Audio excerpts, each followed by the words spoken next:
Hello everyone, आज हम करेंगे जो कल सीटेट का एग्ज़ाम हुआ था ना, उसकी हिंदी की आंसर की मैंने ईवीएस की और सीडीपी की भी आंसर की डाल रखी है, जो आप देख सकते हैं।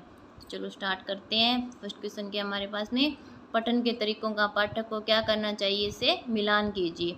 तो पहले दे रखे हमें पठन के तरीके और पाठक को उनसे क्या करना चाहिए, अनुमान। ठीक है, ए नंबर पे क्या है, अनुमान। और ये बराबर में दे रखे हैं जिनसे हम इनको मिलाना है। लेखक कैसे लिखते हैं, इसके आधार पर यह सुनिश्चित करना चाहिए कि लेखक क्या महसूस करता है। निष्कर्ष निकालना, अपरिचित शब्दों को समझने के लिए पाठ्य सामग्री के कुछ हिस्सों में मदद लेनी चाहिए। सी संदर्भ से जोड़कर अर्थ निकालना। शीर्ष कथन या प्रस्तावना पर ध्यान देते हुए यह देखना चाहिए कि सूचनाएं किस तरह से संचरित की गई है। डी गहन पठन, पाठ्य वस्तु में भाषा का किस तरह से प्रयोग किया गया है, इस पर ध्यान केंद्रित करना चाहिए। ई दिया पाठ्य वस्तु के संयोजन की पहचान, पाठ्य सामग्री किस बारे में है यह जानने के लिए शीर्षकों और चित्रों की प्रयोग करना चाहिए। तो इसका आंसर क्या आएगा, ए को 5 नंबर से मिलाना है। ए क्या था हमारा, अनुमान। अनुमान को किससे मिलाना है, पाठ्य सामग्री किस बारे में है जानने के लिए शीर्षकों और चित्रों की प्रयोग करना चाहिए। ठीक है, ए को 5 से मिलाना है, बी को 1 से मिलाना है। बी में 1 में क्या है हमारा, लेखक कैसे लिखते हैं, इसके आधार पर यह सुनिश्चित करना चाहिए कि लेखक क्या महसूस करता है, ये हमने निष्कर्ष निकाला है। ठीक है, और सी को किससे मिलाएंगे, सी को मिलाएंगे 2 नंबर से। ठीक है, सी को मिलाएंगे 2 नंबर से। अपरिचित शब्दों को समझने के लिए पाठ्य सामग्री कुछ हिस्सों में मदद लेनी चाहिए। ये संदर्भ से जोड़कर अर्थ निकालेंगे हमें कि क्या अर्थ निकला इसका। ठीक है, गहन पठन का क्या अर्थ होगा, गहन पठन का अर्थ होगा 4 नंबर। 4 नंबर पाठ्य वस्तु में भाषा का किस तरह से प्रयोग किया गया, इस पर ध्यान केंद्रित करना। और ई है पाठ्य वस्तु के संयोजन की पहचान करना, इसको किससे मिलाएंगे, 3 नंबर से। 3 नंबर क्या था, शीर्ष कथन या प्रस्तावना पर ध्यान देते हुए यह देखना चाहिए कि सूचनाएं किस तरह से संचरित की गई है। नेक्स्ट क्वेश्चन क्या है हमारे पास में, उस युक्ति का चयन कीजिए जो नीचे दिए गए उदाहरणों में से मेल खाती है। तो क्वेश्चन क्या है, मैं भाषा पर ध्यान केंद्रित रखती हूँ, मैं इस बात का पूरा ध्यान रखती हूँ कि यह सही हो। तो यह किस बात का करते हैं, हमें स्वयं निरीक्षण का। ठीक है, तो नेक्स्ट क्वेश्चन क्या, कक्षा 2 के विद्यार्थी एक कविता गा रहे हैं। यह मेरी नाक, ये मेरे कान। यह कविता गाते समय वे शरीर के जिस अंग का नाम लेते हैं उस अंग को स्पर्श भी करते हैं। अध्यापिका किस विधि का प्रयोग कर उन्हें सिखा रही है। ठीक है, तो आंसर क्या आएगा इसका, समग्र भौतिक प्रतिक्रिया। तो साथ में बोल रहे हैं और साथ में उसको महसूस भी कर रहे हैं, उस अंग को हाथ लगा के। ठीक है, नेक्स्ट क्वेश्चन क्या, हमारे विद्यार्थी पिछली इकाई से शब्द लेकर 5 प्रश्नों के उत्तर समूह में देने का काम कर रहे हैं। वे अपने सवालों को दूसरे समूह के साथ अदला बदली करते हैं और सवालों के उत्तर देने की कोशिश करते हैं। किसका उदाहरण है, तो आंसर क्या आएगा, सहपाठी आंकलन। मतलब एक दूसरे के साथ वो कर रहे हैं ना, तो ये क्या हो गया, ये सहपाठी आंकलन। देख रहे हैं कि कौन सा विद्यार्थी कहाँ पे अटक रहा है और कहाँ उसको दिक्कत है। ठीक है, मुझे नेक्स्ट क्वेश्चन क्या है, मुझे यह काम बहुत पसंद है। जब अध्यापिका मुझे एक कार्ड देती है जिस पर कोई शब्द या वाक्य लिखा होता है, मैं उससे संबंधित अभिनय करती हूँ और समूची कक्षा उस शब्द वाक्य के बारे में अनुमान लगाती है। शिक्षार्थी की प्राथमिकताओं के साथ शिक्षार्थी की टिप्पणी की पहचान कीजिए। तो क्या आंसर आएगा, जब मैं गतिबोधक तरीके से संलग्न रहती हूँ तो मुझे भाषा अच्छी तरह से याद रहती है। मतलब वो जो बोलती है वो करके भी देखती है ना, तो उसको अच्छी तरीके से याद रहता है। नेक्स्ट क्वेश्चन क्या है, कथन दिया हुआ है, एक तर्क दिया हुआ है। कथन क्या है, विद्यालय में प्रवेश करने वाले सभी बच्चे अपनी आयु अनुसार भाषा के सक्षम प्रयोगकर्ता होते हैं। तो आर, इसका तर्क क्या दिया हुआ है, भाषिक और सांस्कृतिक विविधता के कारण वे अपनी योग्यता का प्रदर्शन नहीं कर पाते। तो इसका आंसर क्या आ गया, ए तो सही है परंतु आर गलत है। वो अपनी योग्यता का प्रदर्शन कर सकते हैं, बल्कि इसमें दिया हुआ है नहीं कर सकते, इसलिए ये गलत हो गया। ठीक है, आगे वाला क्वेश्चन क्या है, कक्षा 5 का मंजीत अपने अध्यापक से अलग शैली में बात करता और अपने मित्रों से कुछ अलग तरह से और एक 2 वर्षीय बच्चे से कुछ अलग तरह से बात करता है। इसका तात्पर्य यह हुआ कि मंजीत जानता है कि सामाजिक स्थितियों में भाषा का प्रयोग किस तरह से करना है, भाषा किस गुण को किस रूप में जाना जाता है। तो ये कौन सा गुण हो गया, उपयोगितावादी।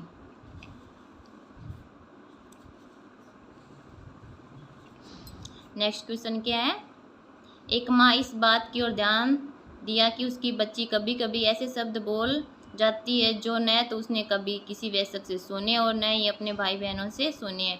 इस बात को लेकर वह भ्रमित है, क्योंकि उसका मानना है कि बच्चे अपने परिवार और आसपास के परिवेश में लोगों का अनुकरण करके भाषा सीखते हैं। उसका यह मत किससे प्रतिध्वनित मेल खाता है? तो कौन से आएगा? व्यवहारवाद से, क्योंकि हम जो अड़ोस पड़ोस में देखते हैं, अपने परिवार में देखते हैं, वही हम बोलते हैं।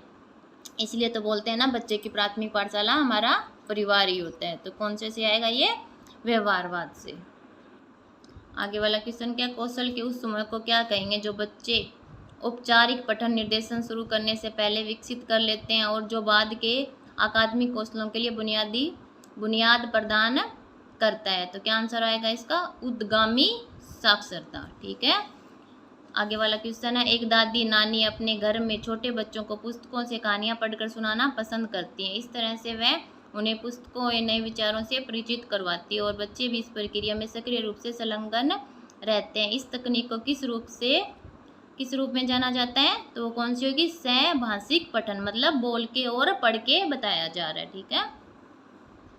आगे वाला क्वेश्चन क्या है? पठन सीखने का वह उपागम जिसमें मूल तत्वों जैसे वर्ण और स्वनिम से शुरू किया जाता है, जिसमें बच्चों को यह सिखाया जाता है कि समग्र रूप से पठन सीखने से पहले स्वनिम को शब्दों से मिलाया जाता है। इस उपागम को क्या कहेंगे हम? तो कौन सा होगा ये? संरचनात्मक उपागम। नंबर 3 क्या होगा? संरचनात्मक उपागम। नेक्स्ट क्वेश्चन क्या है हमारे पास में? एक कथन दिया हुआ और उसका तर्क दिया हुआ। ठीक है। ध्वन्यात्मक वर्तनी के प्रयोग से सही वर्तनी लिखना सीख की योग्यता मंद पड़ जाती है। इसका कारण क्या दिया हुआ? तर्क। जब बच्चे पारंपरिक वर्तनी के साथ स्थान पर अपने आविष्कृत वर्तनी का प्रयोग करते हैं तो यह सह वर्तनी लिखने की उनकी योग्यता को मंद नहीं करती। तो आंसर क्या आएगा इसका? ए गलत है परंतु आर सही है। नेक्स्ट क्वेश्चन क्या है? नई भाषा सीखते समय बहुत से विद्यार्थी भाषा के अद्वितीय उच्चारण संबंधी नियमों के कारण भाषा बोलते समय प्राय आत्मविश्वास की कमी का सामना करते हैं। यह समस्या को दूर करने का तरीका क्या है? ठीक है। ऑप्शन क्या दिए हुए हैं? काउंसलर के साथ विशेष वाक थेरेपी सत्र आयोजित किए जाएं और ड्रिल के माध्यम से अभ्यास किया जाए। नंबर 2, कक्षा में ऐसे खेलों जैसे गतिविधियों का प्रयोग किया जाए जिसमें मौखिक अंतःक्रियाएं अधिक हो। नंबर 3 क्या? जब उन्हें समस्या आए उनकी गलती में सुधार किया जाए। बच्चे कक्षाओं में सहस्वर वाचन करें। तो आंसर क्या आएगा? कक्षा में ऐसे खेलों जैसी गतिविधियों का प्रयोग किया जाए जिसमें मौखिक अंतःक्रिया अधिक हो। ठीक है। नेक्स्ट क्वेश्चन क्या है? कक्षा 3 की अध्यापिका अपने शिक्षार्थियों को नई शब्दावली से परिचित करवा रही है। निम्न में से कौन सी नई शब्दावली सीखने का प्रभावशाली तरीका है? ठीक है। तो ऑप्शन क्या है? अध्यापिका स्थिति विशेष के अनुसार उस शब्द का अर्थ समझाने की कोशिश करें। नंबर 2, अध्यापिका बच्चों को शब्दों की ठोस परिभाषा बताए। नंबर 3, अध्यापिका श्यामपट्ट पर शब्द का अर्थ लिखे और शिक्षार्थियों को उसे याद करने के लिए कहे। नंबर 4, अध्यापिका शब्दों के विलोम शब्द बताएं और बच्चों की भाषा में उन शब्दों का अर्थ बताएं। तो क्या आंसर आएगा इसका? नंबर 1, अध्यापिका स्थिति विशेष के अनुसार उस शब्द का अर्थ समझाने की कोशिश करें। ठीक है। भाषा सीखना किससे संबंधित है? यह पूछा गया हमसे। तो इसका आंसर क्या आएगा? कौशल से। यह एक प्रकार का कौशल होता है हमारा। ठीक है। तो नीचे एक पैराग्राफ या एक कविता दी गई है जिसमें से हमें कुछ क्वेश्चनों के आंसर देने। ठीक है। तो फर्स्ट क्वेश्चन कौन सा है हमारे पास में? कविता का मुख्य स्वर कौन सा है? तो ठीक है। तो जो वो नारी के बारे में कविता दी तो क्या होगी? स्त्री शक्ति। ठीक है। कविता के अनुसार स्वतंत्रता प्राप्ति में स्त्री की भूमिका खालिस्तान है। तो कौन सी होगी? ज्ञान योग्य। ठीक है। तो स्त्री के लिए किस विशेषण का प्रयोग नहीं किया गया है? ठीक है। गौरव, सबला, नीव ये तो किए गए हैं पर अबला का नहीं किया गया। स्त्री की निर्माणकारी शक्ति का भाव कविता की किस पंक्ति में निहित है? ठीक है। तो आंसर क्या आएगा? युग निर्माण तुम्हें करना है। नेक्स्ट क्वेश्चन क्या है? कविता के अनुसार स्त्री को क्या कहा गया है? ठीक है। स्वयं की शक्ति को पहचानना होगा, उनको यह बताया गया। ठीक है। आगे वाला क्वेश्चन क्या है? जननी हो संपूर्ण जगत की खालिस्तान पंक्ति में कौन सा अलंकार है? ठीक है। तो कौन सा अलंकार है? ये एक रूपक अलंकार है। ठीक है। आगे एक गद्यांश दिया गया जिसमें से हमें उनके क्वेश्चनों के आंसर देने। ठीक है। तो फर्स्ट क्वेश्चन कौन सा हमारे? गद्यांश के अनुसार सबसे धन्यवाद करने का कारण नहीं है, ठीक है, दया। तो आंसर क्या है इसका, दया। हर बुराई अज्ञान के अंधकार में फैलती है, से तात्पर्य है अज्ञानता के कारण बुराइयां फैलती है, ठीक है। नेक्स्ट क्वेश्चन क्या हमारे पास में, सुख दुख का कारण है, सुख दुख कर्म का कारण है, हमारे जो कर्म हो गए उसी के अनुसार हमें सुख और दुख की अनुभूति होती है, ठीक है। नेक्स्ट क्वेश्चन क्या है, गद्यांश के अनुसार प्रायश्चित के साथ साथ मानव को क्या करना चाहिए, ठीक है। तो क्या करना चाहिए, पुरुषार्थ, ठीक है।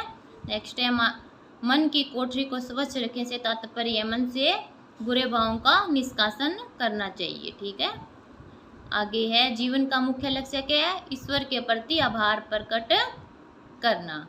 स्वार्थ का विलोम क्या होगा, निस्वार्थ। स्वार्थ होता है मतलब अपने के लिए करना, ठीक है। निस्वार्थ किसी बिना किसी के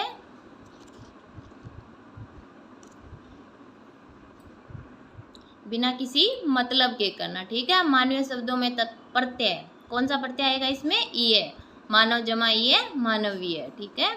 कौन सा शब्द युग्म समूह से भिन्न है, ठीक है। तो इसमें ये पूछा गया है। तो पहला है अंधकार अंधेरा, ज्ञान है ज्ञान, शुद्ध अशुद्ध, सुख दुख, ये तो सब विलोम शब्द ही है, पर अंधकार और अंधेरा दोनों एक ही बन जाते हैं, तो ये समूह से अलग हो गया, ठीक है। इसका आंसर ये है।